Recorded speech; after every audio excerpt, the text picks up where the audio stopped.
نحمدہ و نصلی علی رسولہ الکریم اما بعد فاعوذ باللہ من الشیطان الرجیم بسم اللہ الرحمن الرحیم رب اشرح لی صدری ویسر لی امری واحلل عقدۃ من لسانی یفقہوا قولی رب یسر ولا تعسر وتمم بالخیر اللہم فقہنا فی الدین۔ سورۃ آل عمران آیت نمبر 62، لفظی ترجمہ، روٹ ورڈ اور تفسیر۔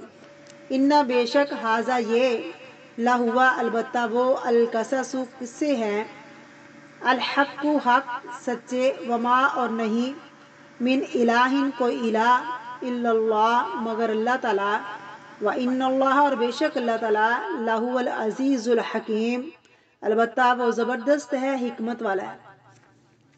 تفسیر۔ بسم اللہ الرحمن الرحیم۔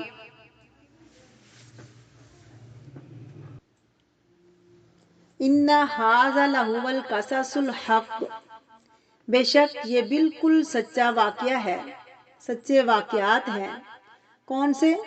جو بھی اب تک ہم نے پڑھے، حضرت مریم علیہ السلام کا واقعہ، حضرت یحییٰ علیہ السلام کا پڑھا، یا زکریا علیہ السلام کا پڑھا، یا عیسیٰ علیہ السلام کا پڑھا، یا ابراہیم علیہ السلام کا پڑھا، یا مباہلے کا، یہ سب واقعات قصص الحق ہیں۔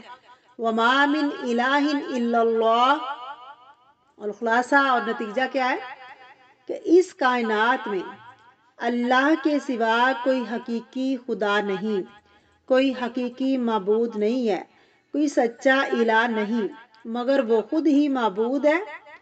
وَأَنَّ اللَّهَ لَهُ الْعَزِيزُ الْحَكِيمُ، بے شک اللہ وہی عزت والا ہے، وہی غلبے والا ہے، وہی قدرت والا ہے، حکمت والا ہے، حکم والا ہے، اتھارٹی والا ہے۔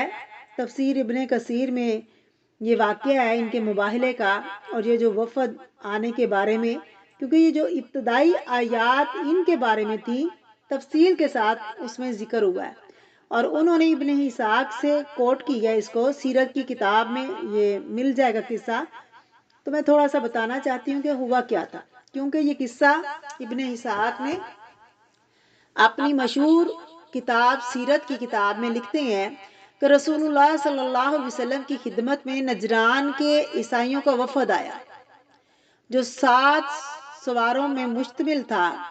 ان میں ان کے 14 سردار بھی تھے جن کے پاس اختیارات تھے۔ سرداروں کے نام عاقب، سید، حارث بن علقمہ اور اویس بن حارث، یزید، عبداللہ، عبدالخالد۔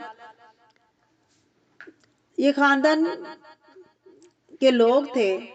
ان میں 3 سردار زیادہ بڑے تھے جن کے پاس مکمل اختیارات تھے۔ ان میں جو عاقب تھا اس سے مشورہ لیا جاتا کہ اس کے بغیر کوئی کام نہ کیا جاتا۔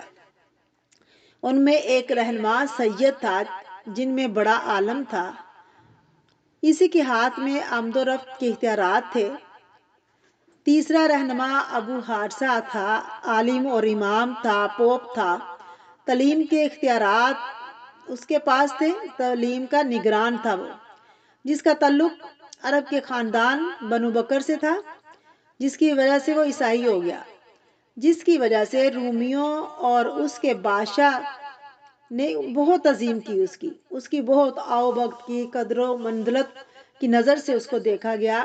اس کے چرچ بنائے گئے، کلیسا بنائے گئے، دولت سے نوازا۔ ان کے دین میں اس کی پختگی کی وجہ سے انہوں نے اس کی خدمت میں کوئی کسر نہ اٹھا رکھی۔ یہ شخص نبی صلی اللہ علیہ وسلم کے اوصاف کو جانتا اور پہچانتا تھا۔ اس کو ان کتابوں سے معلوم ہوا تھا، کیا سارا کچھ پتا تھا، لیکن جہالت کی وجہ سے نصرانیوں میں رہا، یا پھر اس وجہ سے عیسائی لوگ اس کی بہت قدر کرتے تھے، اسی وجہ سے مسلمان نہیں ہوا کہ اگر میں مسلمان ہوا تو یہ سب کچھ مجھ سے چھن جائے گا۔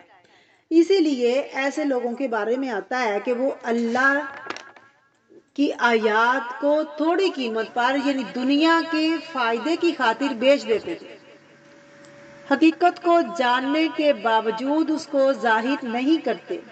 ابن سعد کہتے ہیں کہ مجھے محمد جعفر بن زبیر نے بیان کیا کہ لوگ رسول اللہ صلی اللہ علیہ وسلم کی خدمت میں مسجد نبوی میں اس وقت داخل ہوئے جب ہم نے نماز عصر ادا کی۔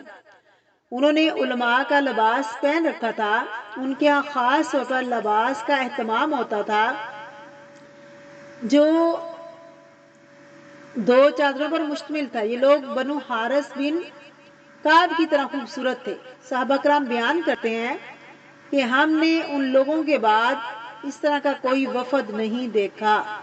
باروب تھا، جب آئے تو ان کی نماز کا وقت تھا۔ انہوں نے رسول اللہ صلی اللہ علیہ وسلم کی مسجد میں ہی نماز شروع کر دی۔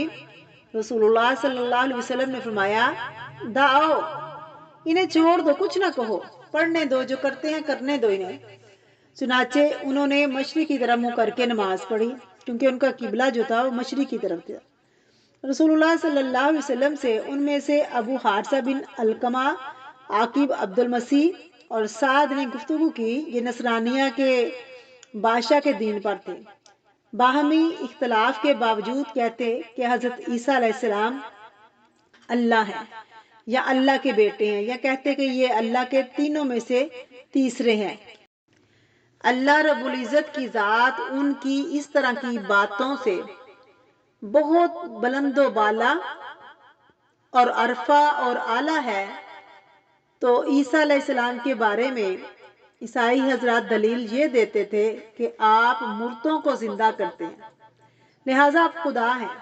حالانکہ یہ سب کیسا تھا؟ بِإِذْنِ اللہ۔